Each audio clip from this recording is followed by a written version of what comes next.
Hi, I'm Rob. I'm Rob as well. And welcome to another episode of Press X. And before we get into what the episode's about, hit that subscribe button, ring that notification bell, leave us comments and all sorts of good stuff below, because we do need all the help we can get. And so today, what are we talking about today? We're talking about gameplay. Well, that's a reductive way of doing it. It's pure gameplay. Is there such a thing? See, I didn't say that. I just said we're talking about gameplay. That is the clickbait title. Pure gameplay. Is there such a thing?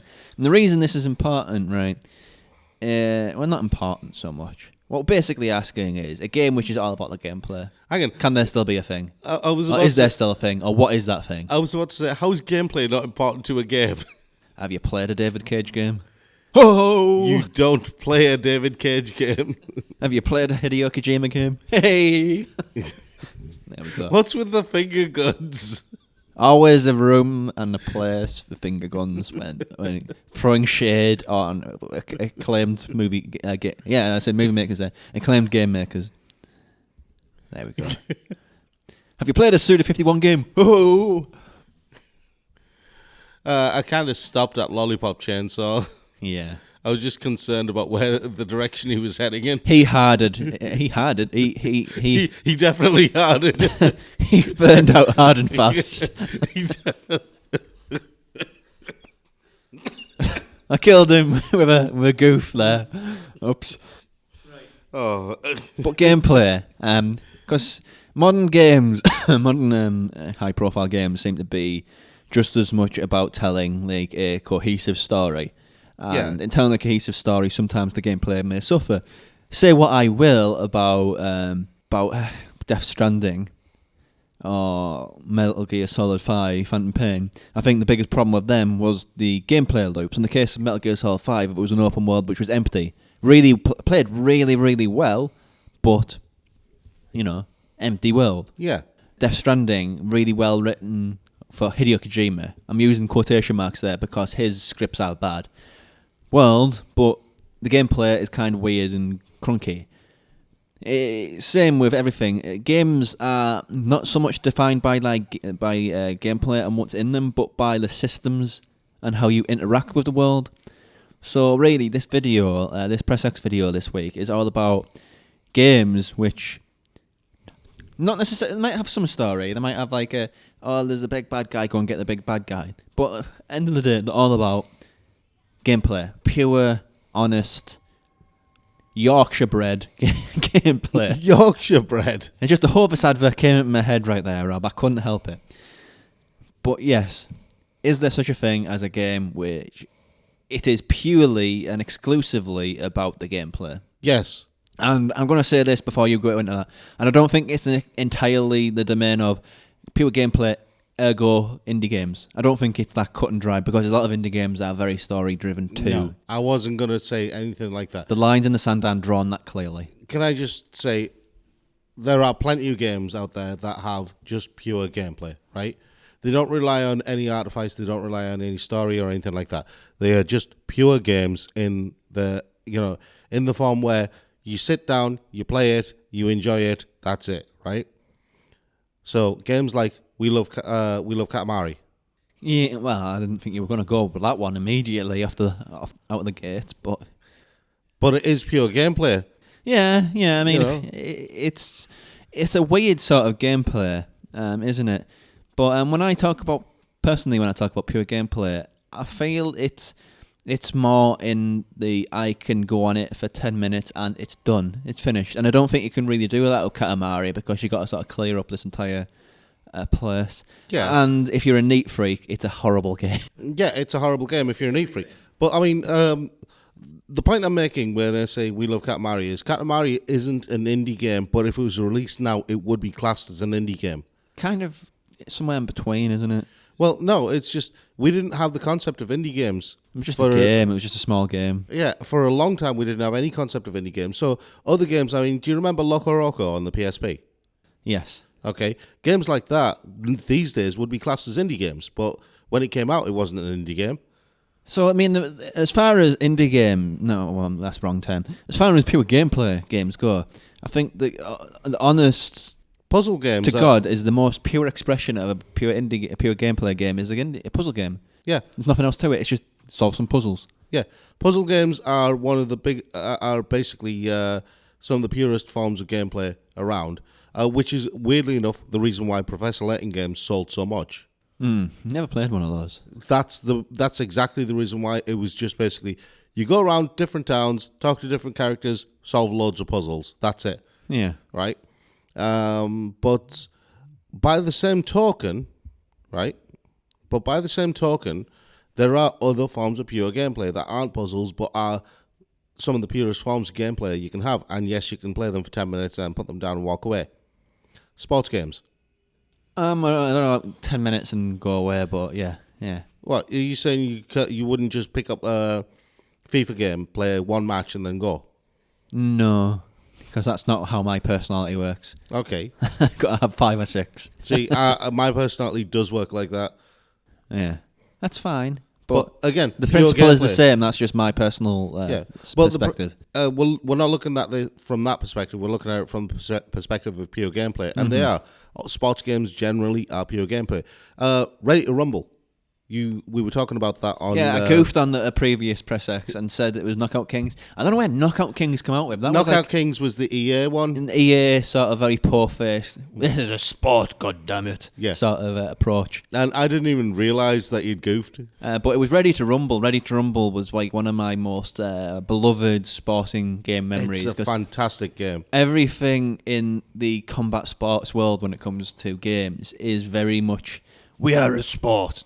Take us seriously. I don't know whose voice that is. I think it's Nixon for some reason. It was Nixon. Do you know the bizarre thing, right? But Knockout Kings. Yeah, it was. No, not Knockout Kings. Oh, I did it again. Oh no! Right, Ready to Rumble and Ready to Rumble round 2. It was basically heroes around, punch the hell out of the other guy. Yeah. You got your special. Finish him with your special. Do you remember Punch Out years ago? Yeah, was that Mike Nick? Oh, the one where you had Mike Tyson's Punch Out. Yeah, that's what it started off as, and then I think Nintendo took it and just made Punch Out. Yeah, was that on the Wii or the Wii U? No, they brought it back, didn't they? Briefly, they brought it back briefly, but it was back on the I think it was the NES or the originally that's going back because there was the long running gag on The Simpsons, wasn't it? Yeah, but what was it? See, there was actually a boxing game which I really liked, and a lot of people have never heard of it. Go on. Called Victorious Boxers. That was the Hajime no Ippo spin-off. And the reason why I like it is because it doesn't have a health meter. Hajime no Ippo. So let's go Ippo. No, Hajime no Ippo. So let's go Ippo. Yeah. But the reason why I like it is because it didn't have health meters or anything like that. It's very hard to gauge stuff lower than that, isn't it? But that's the thing. That was the key to playing the game. You had to try and gauge your own health and your opponent's health just by eye and by the way they moved. That was PlayStation 2, that one. Yeah. And I like it because it tried to do something different and tried to innovate the boxing game in a way. It did, but besides sports stuff, there's other type of genres which really are just pure gameplay. I mean, one which is dead now, despite Housemarque's attempts to keep it alive, and, well, it's the shmup. The shoot 'em up. Well, they don't call them call that shoot 'em ups now, but when we were growing up, side-scrolling and vertically scrolling shoot 'em ups, they were called shmups. Okay, yeah. What you call shmups these days are not shmups. Okay, did they use that term? Is shoot 'em up still a term? I'm not really. Shmup is still a term, everything's like FPS now, isn't it? But that's the thing. That's what they call shmups. They call the ones that we played. They call them bullet hell. And I'm like, no, bullet. I mean, bullet hell. It's such a weird term, isn't it? It's just a description of how the world treats you. So it's like calling the first person shooting, guy shoot at me. Yeah, sort of game. Or a football game, ball in the net.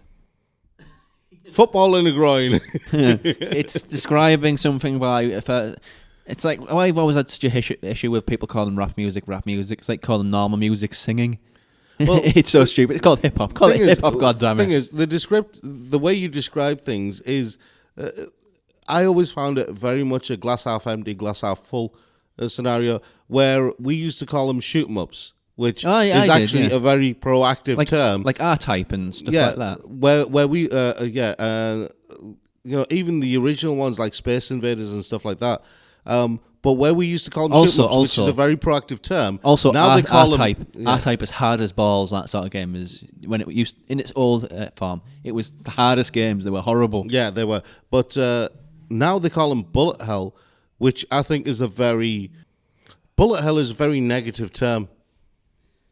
It is. It suggests that it's kind of hopeless. Yeah, and I never liked that term because I've always enjoyed playing shoot 'em ups. I have. They're not really good for you though, are they? They're the sort of game where you get so into it you stop blinking. Yeah, they're not good for you. That's sort of a consistent theme with a pure gameplay game. You'll be so into it, you will stop blinking. That's just how it is. But also, again, pure gameplay. When we're talking about pure gameplay, fighting games. I mean, before that, I think the number one game you always have to talk about when you talk about something which is gameplay and nothing else is Tetris. That was the one which really made gaming, really. Yeah, but I mean, Tetris falls under the category of puzzle games. Yeah, I know, but I was just picking out a title. Yeah. There's many puzzle games. You brought up Professor Layton, I just brought up Tetris. That's all it is. But I mean, fighting games, again, are pure gameplay. Not so much nowadays. They have decided to pick up a story these days. No, not quite. Well, they have, yeah. I mean, Mortal Kombat, it used to have like a arcade mode, let's call it. An arcade mode, you picked one character once upon a time. You pick one character and you played through, let's say, 12 levels of bad guys, resulting in the big bad at the end of the game. You went through all of the characters, you did that. But now, in like Mortal Kombat new ones, here is a story and you will play a different character each level. Which, again, it's showing a shift in how... I wasn't talking about Mortal Kombat. I mean, I'm just using an example. I think Tekken does the same too, but it's the way it's the way that the AAA fighting game is now packaging I'm not itself. talking about them. That's all I'm saying. That's all I was bringing up. I'm not talking about them, though.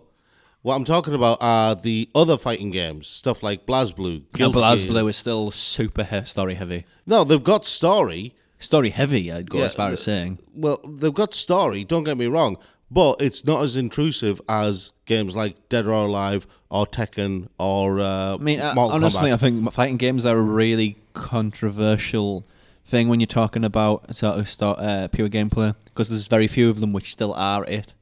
Because the story is really sticking its oar into that genre. Yeah, but that's the thing. There is a single-player mode in fighting games where you can just play the game. Oh, no, I know. But the money of that game is put behind the story. No. Well, I mean, if that was the truth, if that was the actual truth, then the story in Dead or Alive would make some kind of sense.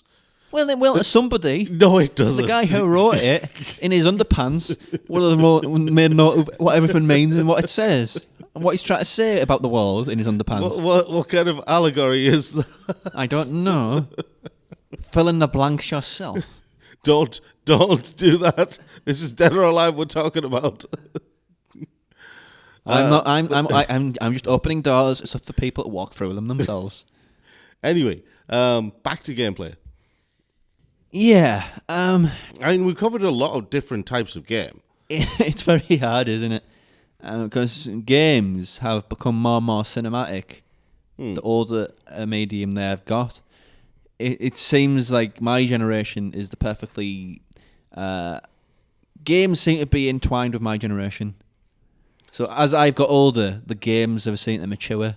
See, because the people of my generation, let's just say 30s, they grew up with games becoming the major thing you are. Your generation, I'm not going to say how old you are because it's not polite to bring up somebody else's age. I'm 44. But your generation was the generation before games really exploded out into any sort of world. So my generation, as my generation's got older, it seems like games have matured with me. Yeah. And where I just want Streets of Rage. I just want to play Streets of Rage, but the world says, no, but this story is so immersive, and it's in so many things. Thinking Streets of Rage had a storyline. Yeah, there's a bad guy, let's go and punch him. Yeah. Golden axe. There's a bad guy, let's hit him with an axe and ride on an ostrich or something. A bad sorcerer. That's what it used to be once upon a time. I want my games to be simple. I just want to play a game. I don't want a story. I just want the game. And that's what motivated this fame for me. But I mean, there's one type of game that we haven't mentioned, and I feel that we should at least acknowledge that the older types of game, and this is reflected in the indie game market, the older types of this game genre still retain quite a lot of pure gameplay, but the more modern, especially the AAA ones, are, well, as you said, story is intruded a lot more. Yeah. Platform games. Yeah. I don't know how Ori, I think that's pretty pure. Rayman, that was pretty pure, but yeah, the more high budget you get, the more story-driven it becomes. Is Mario still a pure platform game? Pretty much, yeah. And the new Mario was great. It's Don't not get me really. wrong. Mario isn't really a story-driven guy, is he? So, a princess got the. That's my point. Why? It's a Mario. A racist stereotype. Yeah, but that's what I'm trying to say. Everyone questions why Mario continues to be so popular, right? Yeah, and because it's pure. It's just pure stuff. That's the secret.